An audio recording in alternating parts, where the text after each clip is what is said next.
الحمدللہ وحدہ والصلاۃ والسلام علی من لا نبی بعدہ وعلی آلہ واصحابہ الذین اوفوا عہدہ اما بعد فاعوذ باللہ من الشیطان الرجیم بسم اللہ الرحمن الرحیم یا ایہا الذین آمنوا اتقوا اللہ وابتغوا الیہ الوسیلہ صدق اللہ العظیم۔ دروشی پڑھیں صلاۃ والسلام علیکہ یا سیدی یا رسول اللہ وعلی آلہ واصحابہ یا حبیب اللہ۔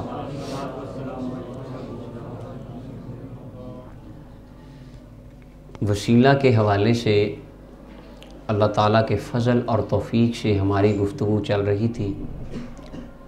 قرآن کریم کی آیات بینات کی روشنی میں وسیلہ کے متعلق چند معروضات میں نے عرض کی کہ جن کے اندر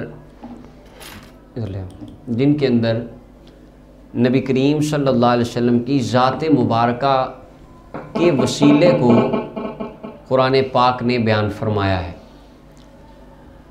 آج ابھی حدیث طیبات کی طرف ہم نہیں جا رہے، آج قرآن کریم کی کچھ آیات میں اشارتاً میں کچھ چیزوں پر وسیلہ کا اطلاق کروں گا کہ جن کے اوپر قرآن نے وسیلے کا اشارتاً اطلاق فرمایا ہے کہ یہ چیزیں وسیلہ ہیں۔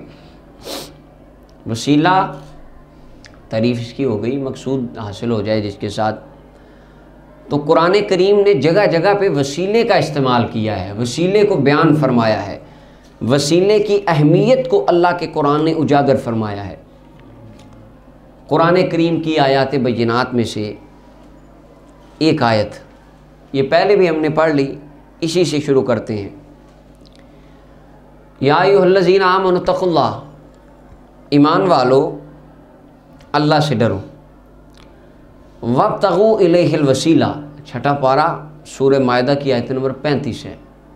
وابتغوا الیہ الوسیلہ، اللہ کی بارگاہ میں وسیلہ تلاش کرو۔ اب وسیلہ یہاں پہ مطلق قرآن نے بیان کیا ہے، جو بھی وسیلہ تمہیں اللہ کے قریب کرے اس کی تلاش کرو اور اسے اختیار کرو۔ اب اس میں اعمال کا وسیلہ بھی آ گیا، تبرکات کا وسیلہ بھی آ گیا، اوقات کا وسیلہ بھی آ گیا، اماکن کا وسیلہ بھی آ گیا اور ذوات کا وسیلہ بھی آ گیا، کیونکہ قاعدہ اصول فقہ کا آپ سب جانتے ہیں، المطلق یجری علی اطلاقہ، مطلق اپنے اطلاق پہ جاری ہوتا ہے، اور قرآن کتاب اللہ کے مطلق کو اپنی رائے سے کوئی بندہ مقید نہیں کر سکتا۔ تو اس کے اندر وسیلے کا لفظ اللہ رب العالمین نے استعمال فرمایا ہے کہ وسیلہ تلاش کرو۔ اس کے بعد ایک اور آیت قرآن پاک کی دیکھ لیں، سورہ توبہ کی آیت نمبر 103 ہے، 11واں پارہ ہے۔ اللہ تعالیٰ ارشاد فرماتا ہے، خذ من اموالہم صدقہ، حبیب ان کے اموال سے صدقہ لے لیجئے، تطہرہم، ان کو پاک کریں، وتزکیہم بہا، اور اس کے ساتھ ان کا تزکیہ فرمائیں، وصلی علیہم، ان کے لیے دعائے رحمت کریں، ان صلاتک سکن لہم، آپ کی دعا ان کو سکون بخش دے گی۔ اب یہاں پر تزکیہ اور پاک، تزکیہ صرف ظاہری ستھرا کر لینا، اچھا کپڑے پہن لینا تزکیہ نہیں ہوتا، باطن کو غلاظتوں سے پاک کرنا، صاف کرنا، یہ بھی تزکیہ میں آتا ہے، ظاہر اور باطن دونوں پاک کر دینا۔ اب اللہ فرما رہا ہے حبیب ان کو پاک کر دو، باہر سے اور اندر سے ان کا تزکیہ کر دو۔ اب تزکیہ یہاں ذات مصطفیٰ کے وسیلے سے کیا جا رہا ہے۔ رسول اللہ کے پاس آئیں گے، فرمایا حبیب یہ تو آپ کے پاس آئیں گے، تو آپ کی ڈیوٹی کیا ہے؟ فرمایا الذی بعث فی الامیین رسولا منہم یتلو علیہم آیاتہ، ان کو میری آیتیں سنانی ہیں، ویعلمہم الکتاب والحکمہ، قرآن سکھانا ہے، حکمت سکھانی ہے، ویزکیہم، ان کا تزکیہ کرنا ہے۔ یعنی یہ جب آپ کی بارگاہ میں آئیں گے اور آپ کے ساتھ وابستہ ہو جائیں گے، آپ کی ذات کے ساتھ ملنے کی برکت سے ان کو علم کتاب بھی مل جائے گا، حکمت بھی مل جائے گی، اور اللہ ان کا تزکیہ بھی فرما دے گا۔ تو اب یہاں پہ ذات وسیلہ بن رہی ہے، ذات کو وسیلہ بنایا جا رہا ہے، اس کی بیس کم کر دیں۔ اب اس کے بعد اور پھر اگلی اسی آیت کے اندر جو میں نے تلاوت کی، وصلی علیہم، حبیب ان کے لیے دعا کریں، آپ کی دعا ان کو سکون بخشے گی۔ اب سکون بخشنے کا وسیلہ دعائے مصطفیٰ بن رہی ہے۔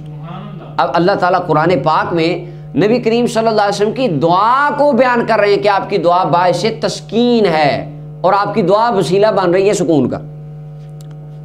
پھر اس کے بعد قرآن کریم کے اندر معروف آیت ہے سورہ بقرہ آیت نمبر 144 ہے، 144 نمبر آیت۔ اللہ ارشاد فرماتا ہے قد نرا تقلب وجهك في السماء فلنولینک قبلۃ ترضاها، حبیب ہم آپ کا چہرہ آسمان کی طرف آنا دیکھ رہے ہیں، ہم پھیر دیں گے آپ کے لیے قبلہ جہاں آپ راضی ہو جائیں۔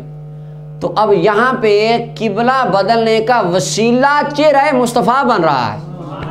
حضور چہرہ اٹھا رہے ہیں کہ یہ کب ہوگا معاملہ، یہ کس طرح؟ تو اللہ رب العالمین اپنے حبیب کے چہرے اٹھنے کے وسیلے سے اللہ رب العالمین نے قبلہ بدل دیا۔ تو جو ہمارے دوست ہے جس طرح حافظ ابن تیمیہ نے کہا کہ ذات وسیلہ نہیں ہوتی، تو یہاں پہ حضور کا چہرہ وسیلہ بن رہا ہے، حضور کی دعا وسیلہ بن رہی ہے، نبی پاک کی ذات وسیلہ بن رہی ہے۔ قرآن کی اگلی آیت اللہ تعالیٰ ارشاد فرماتا ہے سورہ کہف کے اندر 16واں پارہ آیت نمبر 82 ہے۔ حضرت موسیٰ و خضر علیہ السلام کا واقعہ اللہ بیان کرتے ہوئے ارشاد فرمایا جب خضر علیہ السلام گئے اور انہوں نے جا کے تیسرا کام کیا، ایک دیوار بنا دی وہ جو گرنے والی تھی۔ تو بعد میں جب پوچھا موسیٰ علیہ السلام نے کہ یہ آپ نے کیا کیا، کیوں کیا، تو فرمایا میں تجھے بتاتا ہوں۔ فرمایا وَكَانَ أَبُوهُمَا صَالِحًا، ان بچوں کا باپ نیک ہے۔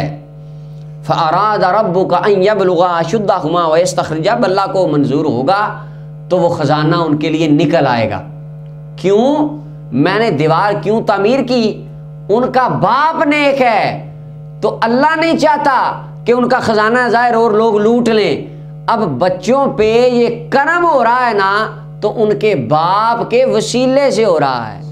تو اللہ والد کی نیکی کا وسیلہ قرآن میں بیان کر رہے ہیں کہ چونکہ باپ نیک ہے، اس کی ذات نیک ہے، اس کا کرم اللہ نے اولاد پہ کیا اور اس کا ریوارڈ اللہ نے اس کی اولاد کو دیا کہ اللہ کے خضر نبی حضرت موسیٰ علیہ السلام اور خضر علیہ السلام نے وہاں پہ دیوار تعمیر کی۔ تو یہاں پہ اشارہ قرآن کر رہا ہے کہ ذات جو نیک ہو اس کو اللہ کا قرآن مشکلات کے حل ہونے کا وسیلہ بتا رہا ہے۔ چونکہ اگر ان کا دیکھیں خزانہ لوٹا جاتا تو ان پہ مشکل تھی، ان پہ مالی طور پہ کرائسس آ جاتے، وہ ان کی حل ہو گئی کس وجہ سے؟ کان ابوہما صالحا۔ تو یہاں پہ باپ کی ذات وسیلہ بن رہی ہے کہ وہ نیک تھی۔ تو ذات وسیلہ، نیکوں کی ذات وسیلہ ہوتی ہے، یہ قرآن کہہ رہا ہے۔ آگے قرآن پاک کی ایک اور آیت، اصحاب کہف وہ غار میں چلے گئے اور انہوں نے جا کے غار میں اپنے وہاں پناہ لے لی، اور پناہ لینے کے بعد وہ جب ان کا معاملہ ظاہر ہوا، اللہ تعالیٰ نے لوگوں کو بتایا کہ یہ اس طرح ہے، وہ 350 سال سے زیادہ وہ رہے اور باہر آئے، اور بعد میں بادشاہ کو پتہ چلا، اہل علاقہ کو پتہ چلا یہاں تو بندے بیٹھے ہوئے 300 سال سے، ولی اللہ کرامت ہو گئی ان کی۔ اب اللہ قرآن میں ارشاد فرماتا ہے سورہ کہف کے اندر وَقَالَ الَّذِينَ غَلَبُوا عَلَىٰ أَمْرِهِمْ لَنَتَّخِذَنَّ عَلَيْهِمْ مَسْجِدًا، اور وہ لوگ جو آئے انہوں نے دیکھا معاملہ بن کے، وہ کہنے لگے لَنَتَّخِذَنَّ عَلَيْهِمْ مَسْجِدًا، ہم ضرور ان پر مسجد بنائیں گے۔ اب یہاں پہ اللہ حقیقی معنی میں نہیں ہے استعلاء والا، کیونکہ غار کے اوپر مسجد تو نہیں بن سکتی، غار کے اوپر مسجد نہیں بن سکتی، تو یعنی اس غار کے قریب ہم مسجد بنائیں گے، غار کے ساتھ بنائیں گے، غار کے پاس بنائیں گے، نماز ہم مسجد میں پڑھیں گے، ان ولیوں کی قرب کی برکت سے اللہ ہمیں اس میں اپنی رحمت عطا فرمائے گا۔ تو اللہ تعالیٰ نے اس کو ڈینائی نہیں کیا، اللہ نے اس کا رد نہیں کیا کہ انہوں نے شرک کر دیا، انہوں نے تو بدعت کر دی، انہوں نے ولیوں کے قرب کو وسیلہ بنا لیا، اللہ کے نیک بندوں کی سنگت کو انہوں نے وسیلہ بنا لیا، یہ تو حرام و شرک ہو گیا۔ اللہ نے کہیں نہیں کہا قرآن میں، اللہ تعالیٰ اس واقعے کو بیان کرتے ہوئے فرمایا، انہوں نے کہا مسجد بنائیں گے، اور انہوں نے مسجد بنائی۔ اب اولیاء کے وجود جس جگہ پہ ہوں اس جگہ کے قرب کو اللہ کی رحمت کا وسیلہ بنایا جا رہا ہے۔ کچھ جگہیں وسیلے ہوتی ہیں، اچھا جہاں پہ ولی ہوں غار میں، ان کے پاس مسجد بن جائے، اس میں رحمت ہے، وہ رحمت کا وسیلہ ہے۔ تو جس مزار میں اللہ والا لیٹا ہے وہاں اللہ کی رحمت کے کتنے وسیلے ہوں گے، وہاں اللہ رب العالمین کی رحمت کا کتنا عظیم ڈیرا ہوگا۔ اس کے بعد ایک اور وسیلہ قرآن میں سورہ یوسف کے اندر اللہ تعالیٰ ارشاد فرماتا ہے، 12واں پارہ ہے، اللہ تعالیٰ ارشاد فرماتا ہے، یوسف علیہ السلام کا واقعہ بیان ہو رہا ہے۔ یوسف علیہ السلام کے پاس ان کے بھائی آتے ہیں اور ان کے بھائی آ کے ان کو بتاتے ہیں، وہ سارا کچھ ہو گیا، بھائیوں نے احترام ہو گیا، وہ تعارف ہو گیا، بھائیوں نے بتایا کہ ابا جی کی تو بنائی اتنے سال سے رو رو کے آپ کی یاد میں کمزور ہو گئی۔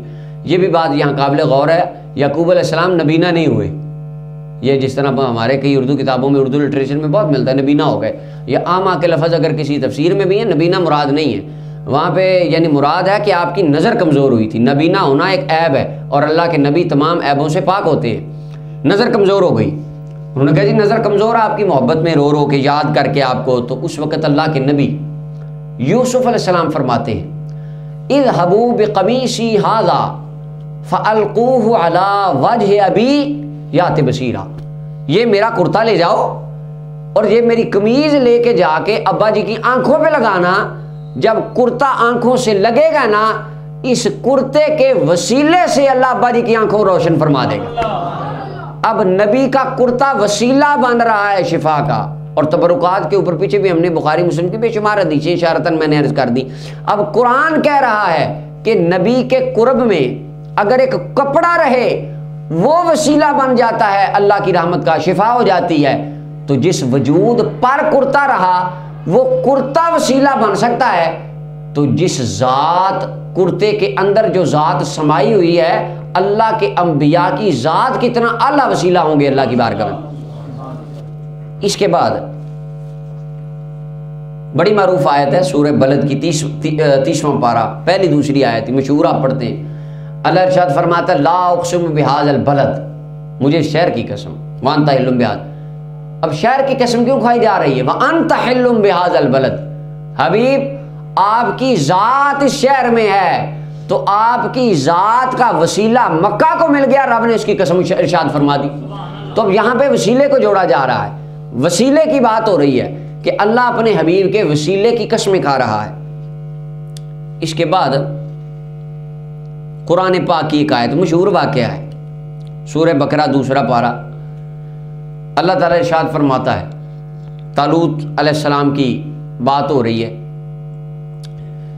ان آیت ملکہ ان یأتیکم التابوت، فرمایا اس کی بادشاہت کی نشانی یہ ہے تمہارے پاس ایک تابوت آئے گا، فیہ سکینۃ من ربکم، اس میں تمہارے رب کی طرف سے سکینت ہوگی، وبقیۃ مما ترک آل موسیٰ و آل ہارون، اس میں آل موسیٰ اور آل ہارون کے کچھ بقیہ جات اثرات ہوں گے۔ اور کیا تھا؟ وہ آتا ہے ایک امامہ تھا اللہ کے نبی کا، جوڑے تھے، عصا تھا، تورات کی کچھ تختیاں تھیں، اس طرح کی چیزیں، تبرکات تھے انبیاء کے، تحملہ الملائکہ۔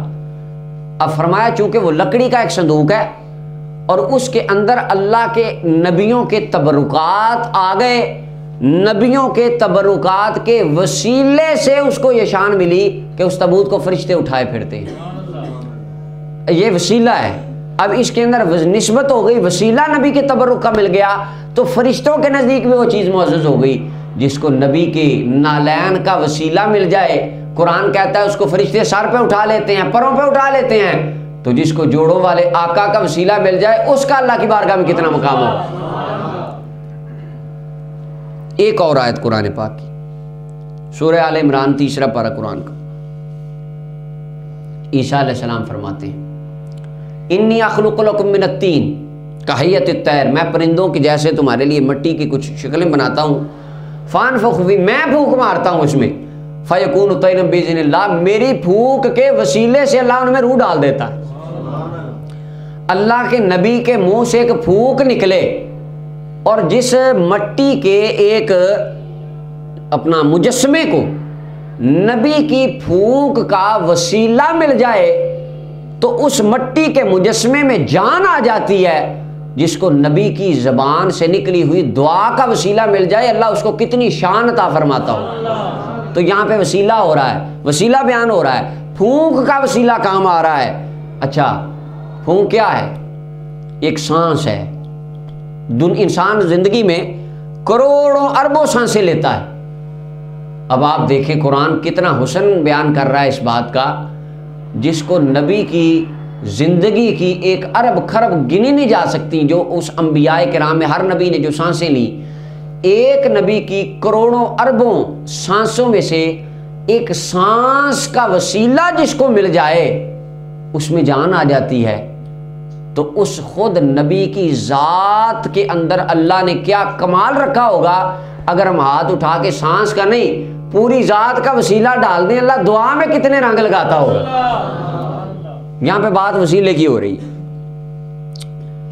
اس کے بعد قرآن کریم کی ایک اور آیت، سورہ طٰہٰ 16واں پارہ 96 نمبر آیت ہے۔ اللہ تعالیٰ ارشاد فرماتا ہے فَقَبَضْتُ قَبْضَةً مِّنْ أَثَرِ الرَّسُولِ، جب آئے جبریل علیہ السلام آئے اور وہ گھوڑے پہ اپنے سوار تھے اور سفید رنگ کا ان کا گھوڑا تھا، اور فرعون کا لشکر جب غرق ہونے لگا اس وقت کی بات ہے، تو سامری نے پیچھے سے وہ بچڑا بنایا اور بچڑا بولنے لگا۔ موسیٰ علیہ السلام آئے اور آ کے پوچھا کہ یہ بچڑا بول رہا ہے، تو نے لوگوں کو اس کی پوجا پہ لگا دیا، یہ کیا کام کیا تو نے، یہ کس طرح بول رہا ہے، آواز کس طرح آتی ہے؟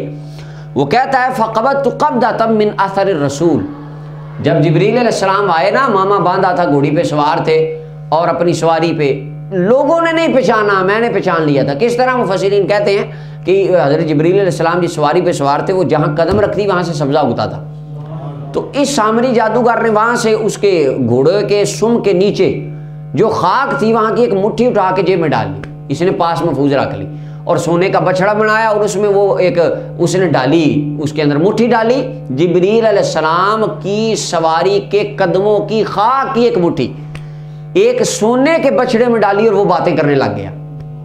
اب یہاں پہ دیکھیں، جبریل علیہ السلام کی سواری کے قدموں کی خاک، یعنی جس مٹی سے جبریل کی سواری کی نسبت ہے، اس مٹی میں اتنی طاقت ہے، وہ بے جان کو جان بخشتی ہے، تو اس سواری کا کیا مقام ہوگا، سواری پہ سوار کے وسیلے کی کیا شان ہوگی، اور جبریل علیہ السلام کا کیا مقام ہوگا۔ اور ہمارا تو عقیدہ جبریل خادم ہوں، یہ مصطفیٰ کے در پہ ہاتھ باندھ کے کھڑے ہونے والے خادم ہیں۔ اگر خادم کی سواری کے قدموں کی خاک کا یہ رتبہ ہے تو جس آقا کے در سے شان ملی مصطفیٰ کا کیا مقام ہوگا، حضور کے وسیلے کی کتنی شان ہوگی، اور نبی کریم صلی اللہ علیہ وسلم کے وسیلہ مبارکہ میں کتنی طاقت ہوگی۔ قرآن پاک کی ایک اور آیت ذات کے وسیلے کے اوپر اللہ ارشاد فرماتا ہے سورہ سجدہ کی 21واں پارہ سورہ سجدہ کے اندر اللہ ارشاد فرماتا ہے قُلْ يَتَوَفَّاكُمْ مَلَكُ الْمَوْتِ الَّذِي وُكِّلَ بِكُمْ، فرما دیجیے حبیب تمہیں ملک الموت وفات دیتا ہے۔ وفات کون دیتا ہے؟ حقیقت میں اللہ، لیکن ذات ملک الموت کی وسیلہ بنتی ہے روح نکالنے کا۔ اب اللہ مرنے میں وسیلہ استعمال کر رہا ہے، اور وہ حدیث بخاری کی اگر میں تھوڑا سا ہٹ جاؤں جو کہ موضوع قرآن پاک پہ ہے، اگر باہر نکل جاؤں تو وہ بخاری مسلم کی روایت آتی ہے، فرمایا 40 دن ہوتا ہے، اس کے بعد فرشتہ آتا ہے اور فرشتہ آ کے روح ڈال دیتا ہے۔ روح کون ڈالتا ہے وجود میں؟ اونچی طرح روح تو اللہ ہی بخشتا ہے نا، لیکن مصطفیٰ فرما رہے فرشتہ روح لے کے آتا ہے۔ اب جو کہے کہ ذات کا وسیلہ کوئی نہیں ہوتا، شرک ہو جاتا ہے، تو تجھے تو پیدا ہی رب نے فرشتے کے وسیلے سے کیا ہے، وہ وسیلہ فرشتہ بنایا جو روح لے کے آیا ہے۔ اور آپ دنیا کے نظام میں دیکھ لیں، ایک جگہ پہ تھا، ہم بیٹھے تھے تو ساتھ ایک اور ساتھی بیٹھے تھے، تو وہاں پہ وسیلے پہ بات ہونے لگی۔ کچھ دوست کہیں کہ نہیں وسیلہ کیا ہوتا ہے، یہ وسیلہ کیوں یوں، تو میں ان سے اپنے انداز میں باتیں کرنے لگا کافی، تو تقریباً کم از کم کوئی 55 منٹس پلس ہمارا ٹائم اس میں چلا گیا، کوئی گھنٹہ وہ لے گیا وہ بندہ اس کام میں۔ ہم وسیلے پہ دلائل یہ وہ قرآن حدیث کی باتیں یہاں سے وہاں سے کرتے رہے، یہ بھی لکھا ہے وہ حدیث صحیح ہے، اس کی سند میں کوئی سکون نہیں۔ بعد میں ایک ساتھی بیٹھے تھے تو وہ بھی عالم تھے، تو وہ کہنے لگے تو مجھے ایک بات بتا، تو نے بڑی باتیں کر لی ہیں، دلیلوں کی بڑی باتیں ہو گئی، تو مجھے ایک بات بتا، تو دنیا پہ آیا ہے تو کیسے آیا ہے؟ تو اماں ابا کے وسیلے سے آیا ہے، اگر اماں ابا نہ ہوتے تو کیسے آتا؟ تو وسیلے کے انکاری تو پیدا ہی وسیلے سے ہوا ہے اور تو وسیلے کا انکار کر. باپ کی ذات وسیلہ بنی, اس نے نکاح کیا. ماں کی ذات وسیلہ بنی, اس نے پیٹ میں رکھا, اس کے بعد تجھے روح ملی. اور پھر فرشتے کی ذات وسیلہ بنی جس نے روح آ کے اندر ڈالی. اور مرتے وقت کل یتوفاکم الملک الموت ذات وسیلہ بن رہی ہے جو روح لے کے جا رہی ہے. تو یہ وسیلے, ذاتوں کے وسیلے کا انکار تو کو بے وقوف کر سکتا ہے. اللہ نے سے پیدا ہونے سے مرنے تک اللہ نے جگہ جگہ پہ وسیلوں کا جال بچھا رکھا ہے. اس کا انکار کوئی عقل مند بندہ نہیں کر سکتا. اس کے بعد قرآن پاک کی ایک اور آیت, ذات وسیلہ بنتی ہے, بڑی مشہور ہے, سورہ مریم 16واں پارہ.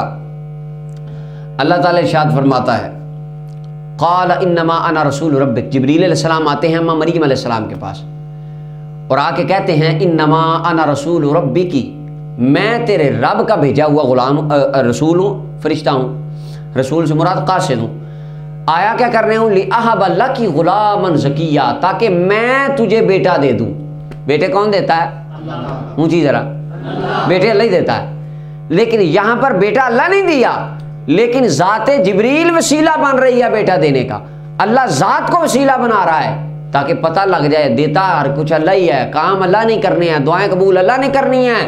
لیکن جب رب کے پیاروں کا وسیلہ آ جائے تو کام میں رحمت شامل ہو جاتی ہے, کام میں برکت ہو جاتی ہے. تو فرمایا میں آیا ہوں تجھے بیٹا دینے. تو یہاں پہ جبریل علیہ السلام کی ذات کو وسیلہ بنایا جا رہا ہے. اب ٹوٹل 18ویں آیت قرآن کریم کی جتنی میں نے تلاوت کر دی ان میں 18ویں آیت ہے قرآن پاک کی.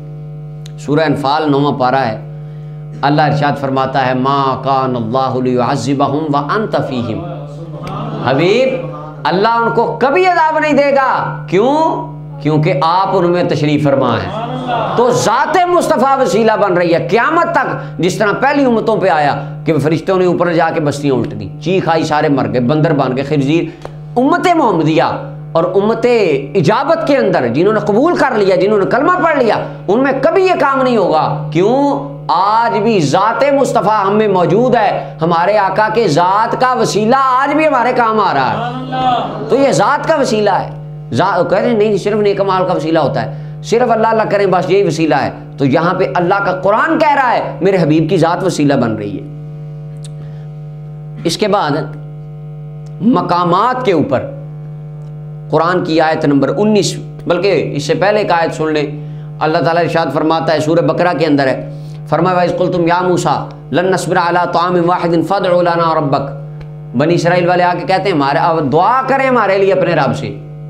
ان کو خود دعا نہیں کرنی آتی تھی, یہ ان کو ہاتھ نہیں اٹھانے آتے تھے. اب بنی اسرائیل والے اللہ کی قرب کے لیے اور برکت کے لیے دعا کا وسیلہ استعمال کریں, دعا کریں. خیر اس وسیلے کو سارے مانتے ہیں, یہ بھی وسیلوں میں سے ایک وسیلہ ہے, قرآن نے اسے بیان کیا, اس پر تو کوئی اختلاف نہیں. تو یہاں پہ بات یہ دیکھیں ذات نبی کو وسیلہ بنایا جا رہا ہے کہ آپ دعا کریں. دعا تو سب کو آتی ہے کرنی, لیکن آپ کریں کیونکہ آپ کی ذات اعلیٰ ہے, آپ کی ذات وسیلہ بنے گی. اور 20ویں آیت قرآن پاک کی فرمایا ہنالک دعا زکریا ربہ. زکریا علیہ السلام نے وہاں حجرے میں کھڑے ہو کے دعا کی, اور حجرے میں کھڑے ہو کے دعا فنادت الملائکہ ہنالک دعا زکریا ربہ قال رب ھب لی من لدنک ذریۃ طیبہ انک سمیع الدعاء فنادت الملائکہ وهو قائم يصلي في المحراب ان الله يبشرك بيحيى مصدقا بكلمة من الله وسيدا وحسورا ونبيا من الصالحين. دعا کی اللہ بیٹا دے دے, حجرے میں کھڑے ہو کے برکت والی جگہ پہ. ابھی دعا مانگ کے باہر نہیں آئے, فرشتے نے آواز دے دی مبارک ہو, اللہ نے دعا قبول فرما لی. تو قرآن کہہ رہا ہے کچھ مقامات ایسے ہوتے ہیں جو اللہ کی بارگاہ میں وسیلہ بن جاتے ہیں, جو اللہ کی بارگاہ میں کچھ جگہیں ایسی ہوتی ہیں وسیلہ ہے, کچھ اوقات ایسے ہوتے ہیں جو اللہ کی بارگاہ میں وسیلہ ہیں, کچھ ذوات ایسی ہوتی ہیں, ذاتیں ایسی ہوتی ہیں اللہ کی رحمت کا, اللہ کے قرب کا وسیلہ بن جاتے ہیں. اور آخر میں وہ بڑی مشہور آیت ہے, فرمایا وَكَانُوا مِن قَبْلُ يَسْتَفْتِحُونَ عَلَى الَّذِينَ كَفَرُوا فَلَمَّا جَاءَهُم مَّا عَرَفُوا كَفَرُوا بِهِ فَلَعْنَةُ اللَّهِ عَلَى الْكَافِرِينَ. تفسیر تبری سے لے کے آخر تک سب نے اس کی تفسیر میں یہ لکھا کہ یہ جو یہود و نصارہ کے قبیلے تھے پیچھے نبی علیہ السلام کی ولادت سے کہ قبل پہلے حضور کی ولادت سے, یہ جب جنگ ہوتی تو یہ دعا کرتے یا اللہ نبی پاک کے وسیلے سے ہمیں فتح عطا فرما. نبی پاک کا نام وسیلہ بناتے, ذات رسول کو وسیلہ بناتے, بھی حضور دنیا میں نہیں آئے. تو اللہ تعالیٰ ان کی دعا کو اپنے حبیب کے نام کی برکت سے قبول فرماتا اور اللہ تعالیٰ ان کو فتح عطا فرما دیتا. تو یہ قرآن کریم کے اندر کچھ وسیلے کے اطلاقات تھے کہ جن کے اوپر اللہ نے وسیلے کا اطلاق کر کے ہمیں سمجھایا کہ وسیلہ کے بغیر تمہارا گزارا نہیں ہے، حیات سے لے کے وفات تک وسیلہ وسیلہ وسیلہ، اور ذات کا وسیلہ میں نے تمہاری زندگی میں رکھا ہے۔ لہٰذا کامیاب وہ شخص ہے جو وسیلے پر ایمان رکھنے والا